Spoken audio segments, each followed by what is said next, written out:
Young lawyers association Jammu आपसे मुखातिब है। आज आपको ये ज़हमत देने की ज़रूरत इसलिए पड़ी कि high court bar association Jammu पिछले कुछ दिनों से ये वॉच रखे हुए है कि सिविल सोसाइटी में किस तरह का अपसर्ज हो रहा है और क्या कुछ ग्रीवेंसेस हैं जो सिविल सोसाइटी प्रोजेक्ट कर रही है और पब्लिक का उस पर क्या रिएक्शन आ रहा है। मुद्दे तो काफ़ी हैं बट मैं स्टार्ट करूं अगर तो इस वक्त आई कैन अंडरस्टैंड आप लोगों की ज़्यादा क्यूरियोसिटी होगी टोल प्लाज़ा को लेके, बिकॉज टोल प्लाज़ा सरोवर का मुद्दा इस वक्त गरमाया हुआ है। इस बारे में मैं आपको बता दूं कि अपार्ट फ्रॉम पब्लिक सेंटिमेंट, चूँकि हम लोग वकील भी हैं, लीगल पॉइंट ऑफ व्यू से भी मैं थोड़ा सा एनलाइटन करना चाहूँगा अथॉरिटीज़ को कि सरोवर प्लाज़ा टोल प्लाज़ा पे जो टोल कलेक्शन है वो सिर्फ एक पब्लिक रिएक्शन इमोशनल नहीं है, इसका एक लीगल एस्पेक्ट भी है। और मैं ये एक्सपेक्ट कर रहा था एक हाई कोर्ट बार एसोसिएशन के नुमाइंदे के नाते कि अथॉरिटीज़ इस पर कोई कॉल लेती, बट हम देख रहे हैं कि अथॉरिटीज़ का इस पर कोई अभी पॉजिटिव रिस्पांस आ नहीं रहा। और ये जो लीगल एस्पेक्ट है इसका, पब्लिक सेंटिमेंट तो ऑन रोड है बट जो लीगल एस्पेक्ट है इसके बारे में भी कोई खुल के बात नहीं कर रहा।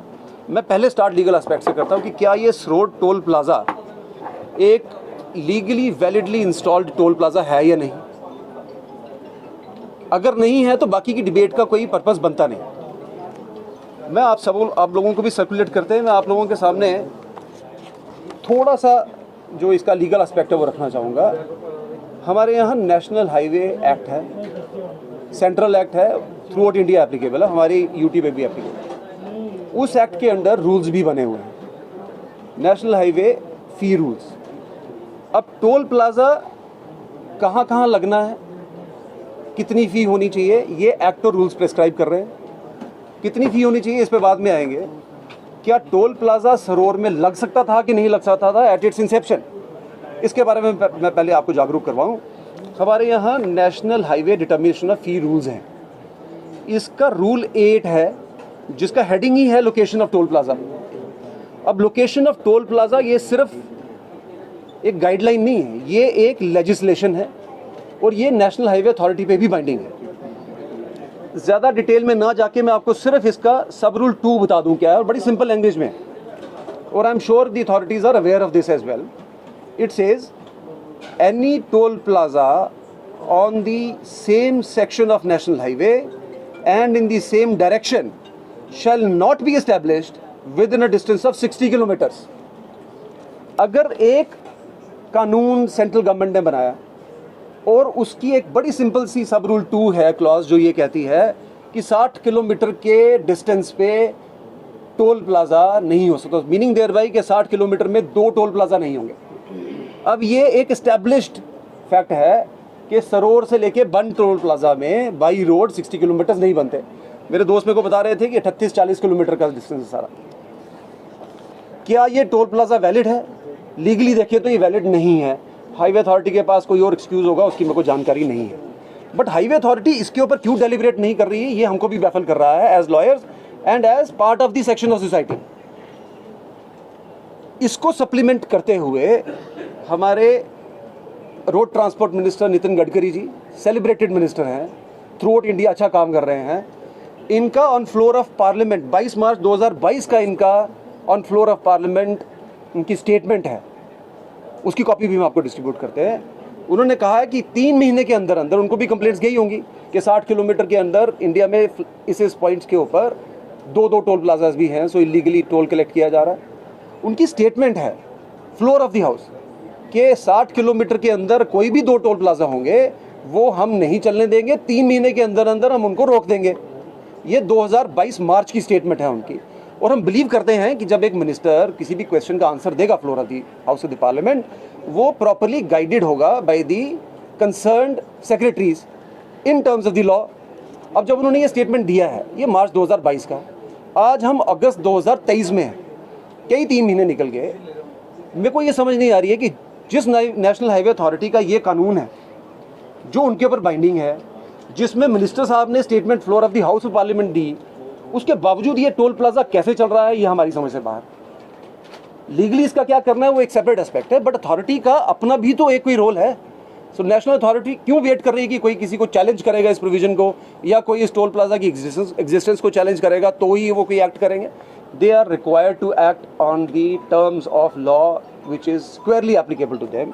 सो हमारी नज़र में जो हमने जब बैठ के ये प्रोविजन देखे हैं, ये टोल प्लाजा अदरवाइज भी लीगली इंस्टॉल्ड नहीं है। अब इसका दूसरा एस्पेक्ट जहाँ पर फैक्चुअल मैटर भी जोड़ा। फैक्चुअल मैटर ये है कि हम सबको पता है कि ये जो पीछे फ्लड कंडीशन आई, जो इतनी ज़बरदस्त पीछे बारिशें हुई, ब्रिज बैठ गया, रोड बह गई। टोल प्लाजा किस लिए होता है? टोल प्लाजा इसलिए है कि अगर पब्लिक या प्राइवेट फंड से कोई हाईवे बना है, उसकी मेंटेनेंस की कलेक्शन चार्जेस हैं। अब अगर मेंटेनेंस की कलेक्शन चार्जेस हैं तो मेंटेनेंस तो तब होगी जब वो रोड वर्किंग कंडीशन में होगी। आज आप सबको पता है कि सरोर से लखनपुर या कठुआ जाने के लिए 3-3.5 घंटे का टाइम लग रहा है। जो हाईवे इन लोगों ने जिसके लिए टोल प्लाजा रखा, वो हाईवे तो काम नहीं कर रहा, सो उनको बाईपास दिया जा रहा है। जब आपका हाईवे ही काम नहीं कर रहा तो टोल प्लाजा किस कॉन्टेक्स्ट में आप लोग कलेक्ट कर रहे हो, ये भी कोई हमारी समझ से बाहर है। ये कोई स्टैट्यूटरी बाइंडिंग नहीं है, कोई अथॉरिटी नहीं है इसके ऊपर टोल प्लाजा को कलेक्ट करने की। लिहाजा जब इतना पब्लिक सेंटिमेंट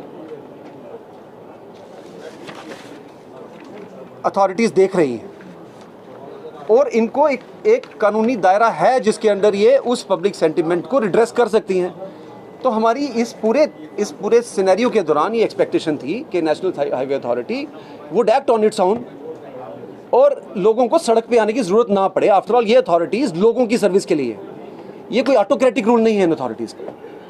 सो अब तक जब इन्होंने कोई कार्रवाई नहीं की, हमारी सिविल सोसाइटी सड़कों पे है और बिना मतलब के वो चीज़ जो ऑलरेडी प्रेस्क्राइब्ड है वो हो नहीं रही, इसका जवाब भी कोई नहीं आ रहा।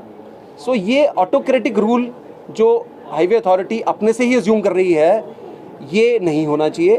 हाई कोर्ट बार एसोसिएशन का मानना है कि नेशनल हाईवे अथॉरिटी को, सेंट्रल गवर्नमेंट कंसर्न्ड मिनिस्ट्री को जल्द से जल्द सामने आके इस इशू को, जो कि अवॉइडेबल इशू है, अननेसेसरी इशू बन रहा है, नहीं बनने देना चाहिए। और ये टोल प्लाजा जब तक ये सड़क काम ना करे तब तक कम से कम इस टोल प्लाजा को सस्पेंड करना चाहिए। इसमें कोई इलीगल या अनजस्टिफाइड डिमांड नहीं है जिसके लिए किसी को गिरफ्तारियां देनी पड़े या सड़कों में जाके नारे लगाना पड़े। साथ साथ मैं इसका ये भी बता दूं आपको कि गवर्नमेंट के पास, सेंट्रल गवर्नमेंट के पास इस सिनेरियो में क्या टोल एग्जेम्प्ट करने की पावर है या नहीं है। हमारा रूल बताता है, इसी रूल्स की क्लॉज 3 बताती है कि central government by notification can exempt any section of national highway, bypass, tunnel constructed through a public funded project from levy of such fee और part thereof subject to such conditions. आपके पास दोनों provisions हैं। अब क्यों एक statement नहीं देके ये सारा सिनेरियो, सारी जितना भी एग्रेशन या जितनी भी ग्रीवेंस है, इसको सेटल करें, बजाय इसके कि लोग सड़कों पे आए। आपको खुद जाना चाहिए लोगों के पास। फिर